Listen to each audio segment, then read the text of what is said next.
don't have any roll-ins or anything. So we don't have any staff. So roll it in, dude. I don't think we talked about the arms breaking, did we? I don't know. We might have touched on it a little bit, but I mean, I don't really have anything to say other than I noticed it on my own.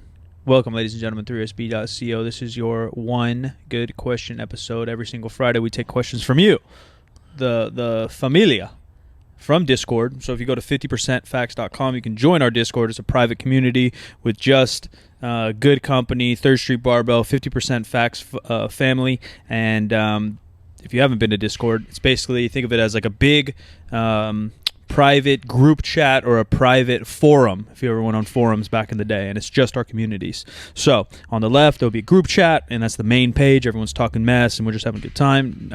There's like a lifting one. You can show your lifts or ask for critique. I'm in there helping coach or props or post a PR. And then we have one good question, and you can go in there and ask us absolutely anything you want. Fitness, business, life, philosophy, nutrition, doesn't really matter. If we choose your question, we'll answer it on a Friday episode, and you will win a gift from 3sb.co and good company. And that's what we're digging into today. But first, Marcus was just in here, our boy Filipino Thunder. And literally probably a year ago, I started noticing everyone's forearms breaking in a squat. yeah. I think we did talk about it. I don't know, because you and I do talk a lot. Because we talked off air, how we saw that often in a bench shirt. Not often. Yeah. No, but you'd see it in a definitely bench saw shirt. Yeah. Sadly, not even that often. I honestly think at this point, I've seen more squat arm breaks Then bench shirt breaks in a forearm. I think that's probably true. And obviously the internet allows me to see more lifts now Right. than you would then. And then the other thing, and we don't, what's the opposite of fat shame? Skinny shame? Size shame? Yeah. I don't size shame, but these are a lot of little people it's happening to. Yeah. Like, it looks like, and obviously it's Instagram, so it's hard to tell, but it looks like 150-pound, 180-pound folks are getting so wedged into a squat, I guess, without distributing the barbell on their back. If I had to give you a percentage here, folks, tip of the day, of the weight distribution in a squat where the bar is actually given, it's probably, it should be like 99% on your back. Right. And like 1% in your hands. Like there is tension in my hands when I squat, especially low bar. There's some tension going on, but I wouldn't say I'm ever supporting the load with my hands. It's a little bit like handing off a bench press. Yeah, maybe even less. Maybe even less. Yeah, maybe even less. Where the handoff person is really guiding. They're not really pulling that hard. They're just at the point of the kind of worst mechanical advantage when you're pulling it out of the rack is when you get the assistance. And after that, it's almost nothing. Or the fly that broke the camel's back type deal is what I think about when I do a lift off, and very much when I'm squatting. And high bar, I literally have no load in my hands on a high bar. Yeah. And that's because I have these mountain Appalachians of traps. But because obviously the flexibility of my shoulder is much easier when the bar's higher compared with the bar's lower, or if I'm really wedging in there. The other one we were talking about is like the cue of elbows forward. I understand for some people, because some people are trying to make a shelf with their arm. Yeah. And so the elbow's flying up almost, above 45 degrees from their back in a low bar, and that's not good. But the cue to throw your elbows forward just to maybe get some momentum of your chest up in a squat, I've never been a big fan of either, because one, your chest is probably more likely to lead the way than your elbows are in anything we do, or even your head. That cue I'm better with. Maybe not looking straight up in the sky, but on a horizontal and kind of pushing your neck back like someone's face palming you. That kind of cue. I say lead with your traps. I say push into the barbell. Those type of cues to kind of have your knees, hips, and back kind of move it together. That's the kind of the big thing with the low bar squat and a conventional pull. The other one is they say it's going to flex your lats, which just literally isn't correct either. If anything, I'd want to pinch my elbows into my body if I'm trying to flex my lats, and even that I'm not a huge fan of. I think once you set yourself on an unrack, and this goes for all three lifts, especially bench and squat, once I set myself and the load is out on a handoff or out on a walkout, I want my everything where the bar from my hip to my shoulders in both these lifts to be as rigid and unmovable. I don't want to... Yes, I'm isometrically flexing in a sense, but I'm not moving any part. So don't move your fucking elbows. And then lastly, if you can't get the bar on your low back position without, again, more than 1%, greater than 1% load in your hands, it's time we need like do chin-ups every day until you explode. Like, let's build a back, or let's do high bar squats, or let's figure it out. I don't want to see any more forearm breaks in a squat. It's ridiculous, and that's going to be the second point that I'm running for president. First one is no filters on any social media. It's absolutely unallowed. It's not allowed anymore. And then 2, there will be no broken forearms in a lower body. How stupid is this? No broken forearms in a lower body exercise. I have a theory, and I don't know that how true this might be, but like powerlifting has much more younger lifters than it used to. Yeah. No, I would say it's drastically, right? Like much more younger lifters lifting heavy than ever. Some freaks. Yeah, and muscularly less developed. Yeah. Right? Where like the old powerlifters, like a construction guy, an ex-football player, at least a meathead that did curls and then decided to do strength, where now people are just finding powerlifting and hopping in. So my question is this, like your bones ossify at a certain point in your life. Yeah. And I mean, they really they go from being soft to being hard. And as we all do. Yes. Yeah. I mean, like one of the most common breaks for little kids is like a green stick break. Where it doesn't break all the way through because the bone bends so much. And I just wonder if these are, sort of newly brittle or they're still bend. I don't know. But they just don't have the bone density that they will when they're older. So my theory was that as well. I don't know if they're that young because I don't know the stats, but I think that's more like 8 to 12. And puberty has a little bit to do with it. My theory is similar to the bone density, where some of these people didn't have bro days. And as we know, resistance training is the only thing past age like 10 that can actually make your bones more dense. And so if you're not doing like stupid shit like pec flies and fucking whatever for a couple years, even curls, anything you want to do, and you just go straight from no resistance training to squatting 315 even on a small frame, rather than hitting some lunges and resistance training, a bone density fact might 100% be it. And the other factor that we joke about, but it is true, powerlifting is the sport for like everyone else, right? It's kind of the sport for non-athletes. Yeah. And so if you maybe just the percent of people powerlifting who don't have an athletic background going into it, they're just genetically not made to do this, right? Maybe, right? Like I mean, you and I know we're not genetically made to go to the NFL. No. That's apparent because NFL is so popular, and we know we don't look, feel, move like those guys. But powerlifting, the beauty of it, but the curse is that it is for everyone. Yeah. But not everyone's bones are maybe made to load up to extreme amounts at the age that they're trying to do it, or even in general. Or ever. Like I think everyone should powerlift. Don't get me wrong here. I'm not saying that, but I'm just saying and it will improve your 100%, bone density. 1,000,000,000%. Yeah. Normally more with reps and hypertrophy type work rather than singles all the time. But yes, and I'm all for it. Don't get me wrong, but I'm just thinking philosophically why this is happening. It's like saying, it's like you eliminate all the sprinters from the world, and then me and you have to go to the Olympics and sprint. One of us is going to rip a hammy. Right. Where like Usain, you can rip a hammy at the high level, but those guys are high performance engines. Mm-hmm. We're Honda Civics trying to do a NASCAR race. Yeah, I might be a Yugo. Yeah, we're fucking Winnebagos on the F Formula One race. And so maybe some of that, I'm just making up reasons why this may be happening rather than, trust me, I'm not trying to push anyone away from lifting weights. Last thing I want to do. I just think that the extreme angle has something to do with it. Yeah. I've only seen actually one of these videos, but I saw it just like yesterday or the day before. I tried and it just happened so fast. Yeah. Just like boom. They're straight snaps. Yeah, they're just snaps. It's like The crazy thing that I like talking about having kids teaches you lessons about science and all sorts of other things.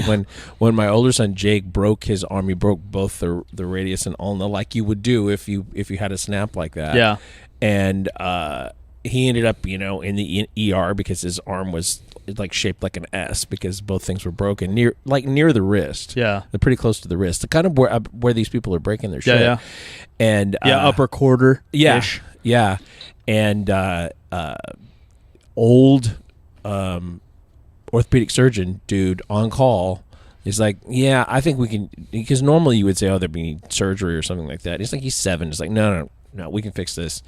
And so like sedates him in a way that he doesn't remember the pain of them setting his arm, and all they have to do is like pull it to the point that the tips of the bones catch. Yeah, and they're gonna fucking graft like a baby pine tree. Yeah, they remodel like your bone remodels, like a lizard. I never understood that before. I mean, that's the general theory behind a cast, right? And then obviously it's just probably easier. It's just you're not re-breaking it. Yeah, and obviously a straight split in both bones is much more extreme than like a little hairline fracture or something. The crazy thing too is that he never put him in a hard cast. Oh, interesting. Yeah, just being a kid, I guess.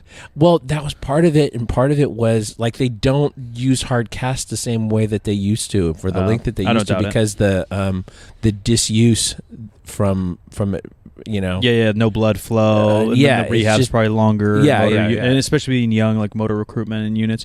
I don't want to jinx shit, although I don't really believe in jinx. I think I'm like part Wolverine. Marvel Wolverine, not Animal Wolverine. Okay. Like I never fucked up. You've never broken a bone? I think I broke my schnoz. That's my excuse. But like, I think my nose was broken. I wasn't born like this. My nose got broken. My dad was a little bit of like rub dirt in it guy, which I do like in hindsight, but never to the extreme, right? Like if I fucking am a kid with 104-degree fever, he's taking me to the doctor. But like if I'm fucking little things, like I'm playing I think I was probably a freshman or sophomore playing a summer league varsity game, and just this oaf of probably a football player, but on the basketball team, there's a deep pass, and I'm turning to catch it. And the defender, instead of turning to also try to intercept or guard me, just runs head down at me. Oh. So I'm kind of backpedaling, and he's running full force forward and head down and just splits my schnoz. And so I run to the bathroom, and I'm cut on the top, so it's bleeding there. Mm-hmm. Both nostrils are bleeding. Mm-hmm. And then, again, like I was a little bit... I'm so different now, looking back on it. Like I'm gauging my earrings like we talked in the last one. And I've been crying for like 12 hours. I'm like, fuck, my ears hurt.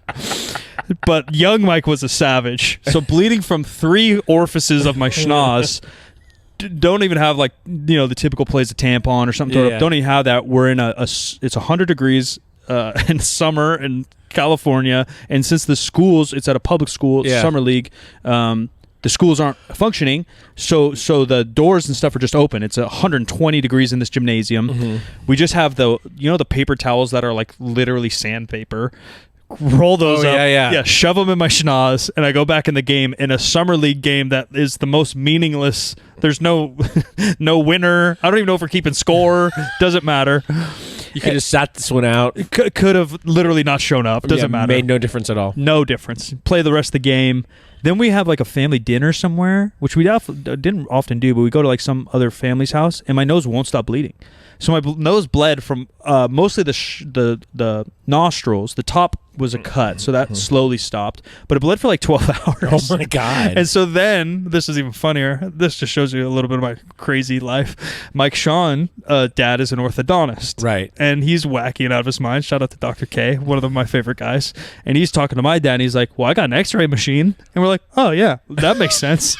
So we go to orthodontist place to x-rays my schnoz. And then, this guy's a doctor and shit, but he's out of his mind. He's my dad's good friend. He's my best friend's dad. And he's like, I don't know. It looks okay. He's like, okay. And so then, even if it was broken, it's kind of like fingers and stuff. Like, don't hit it again. But what are you going to do? It's not like it was twisted sideways. Yeah. It's just a little crooked. But it might have, I'm 14, 15 at the time. It might have already been crooked. I don't know. Yeah. But it was a bad headbutt. But besides that, basketball, powerlifting, I've never I don't think I've ever been quote unquote injured. I've definitely been hurt. But I've also, to give myself credit, you sons of bitches, tap myself on the back. I've always been prepared. I started lifting weights in 8th grade for sport. Yeah. I've always had a strength and conditioning coach. I've always been in shape. I've always been smart. If I haven't deadlifted a lot, I'm not just going to go max out for no reason. I would love to go play basketball at the park down the street, but I'm a little heavy right now. I'm not just going to hop into that. So I've been doing sprints on the sled, trying to get back in shape to go do that. I'm also not an idiot, and I've also always prepared myself. So I don't know what that teaches you kids, but I have only I broke 2 bones in this wrist, As a kid? Little kid, yeah, just fell on it. I feel every kid falls out of a tree and breaks something. All my friends. Yeah. Always. That's the least of it, right? And the most of it the least of what most people have, and the most for me was just that thing.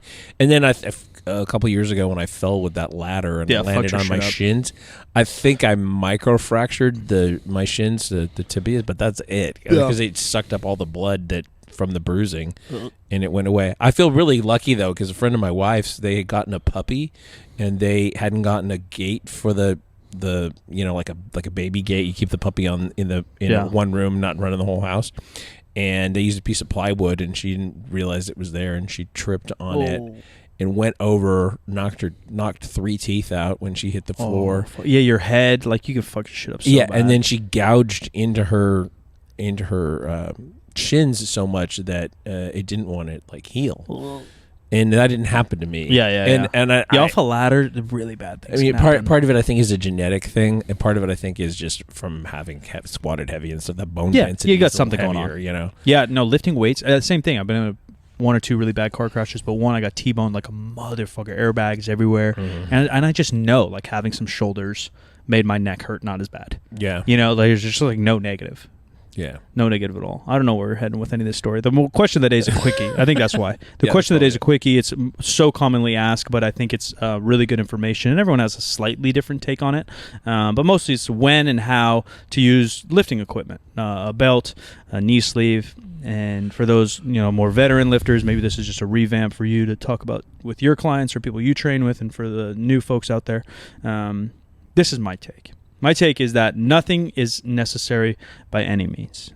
You don't need a belt. You don't need a knee sleeves or anything of that nature. I think we even touched on a podcast recently that I go a long time without using them. Although there's a lot of evidence, science-based evidence, that a belt can not only allow you to flex your midsection better, which will keep you safer, but also build more muscle in your core by using a belt because you have something to push against, which then also allows you to lift more weight, which then would build more muscle and strength in your legs and whatever muscles you're trying to build, deadlift, your back, etc. So there's no real downside, although I have seen it on TikTok, again, because these things are cyclical. Everyone on TikTok's like, I don't want to rely on nothing. I'm like, well, what are we relying? Like, are you rely on there being weights at the gym to use? Right. You rely on the ground not collapsing under your feet. I mean, the barbell is such a common tool, but what we don't think about is that is a man-manufactured tool to be easy to lift heavy things. Yeah, I mean, if you don't want to rely on anything, you need to run out in the yard and pick up rocks. Yeah, which is like all fine and dandy if that's your primal shit. This isn't a primal podcast. Yeah. If you're preparing to fight a grizzly bear, you probably shouldn't be worried about your deadlift skills anyways, right? We have other factors involved. Oh my God, this reminds me, there was a video on Instagram of somebody that I follow, and he was out on a walk, and like a bear, he spotted a bear. Yeah.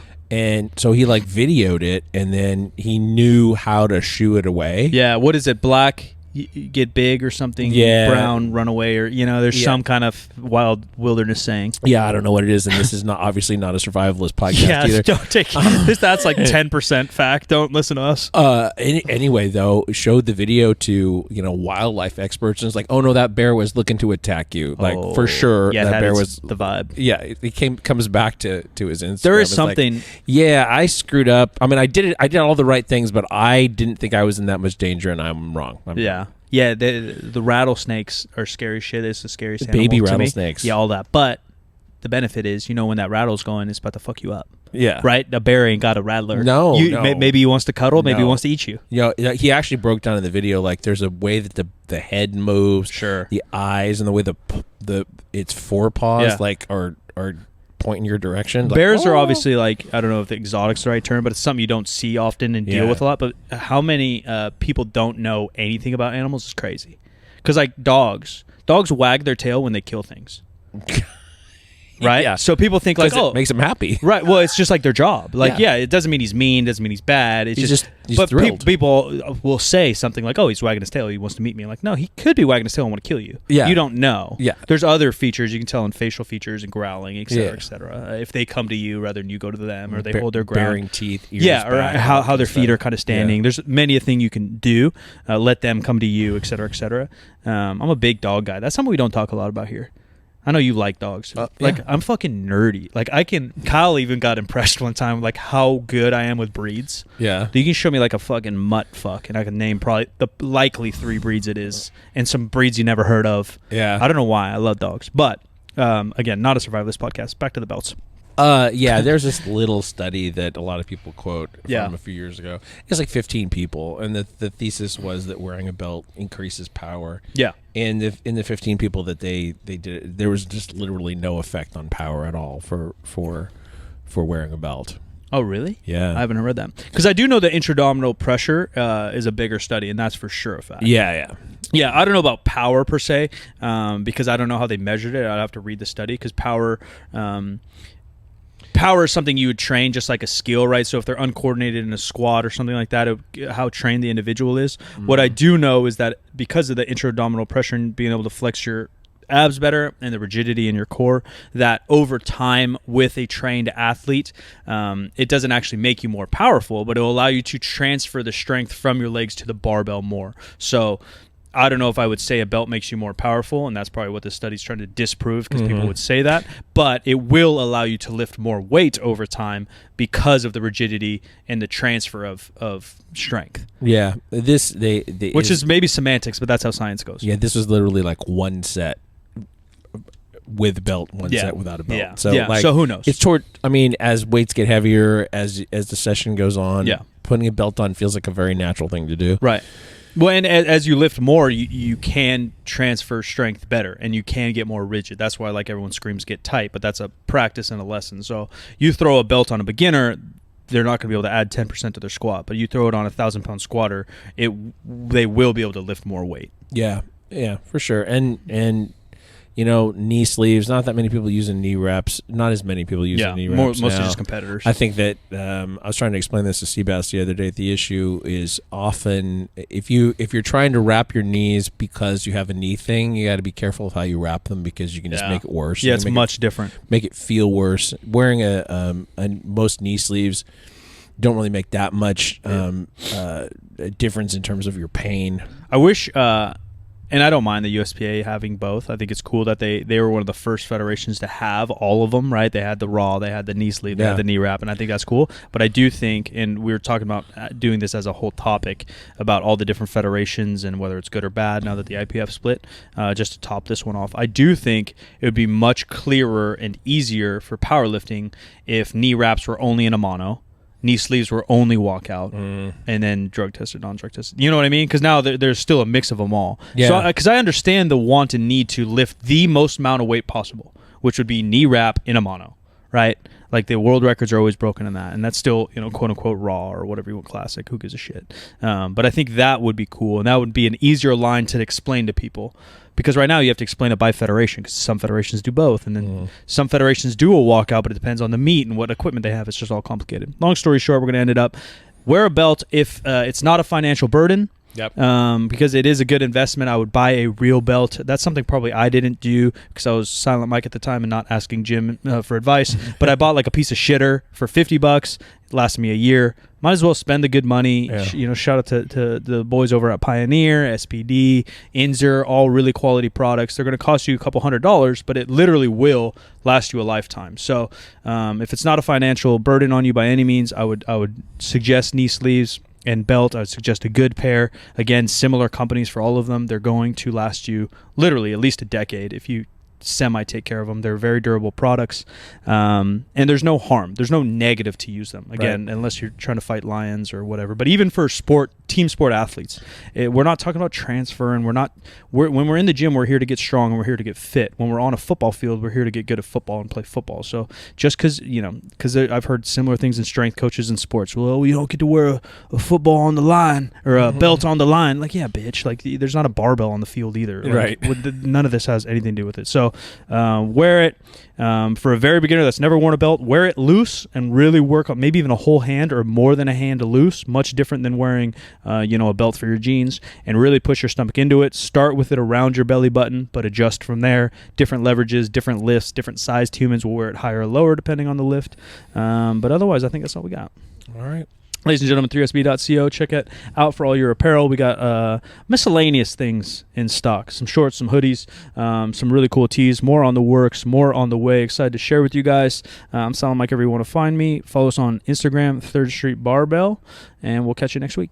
I am at the Jim McD on all the social medias. This show, 50% Facts, where percent is a word and 50 is just numbers.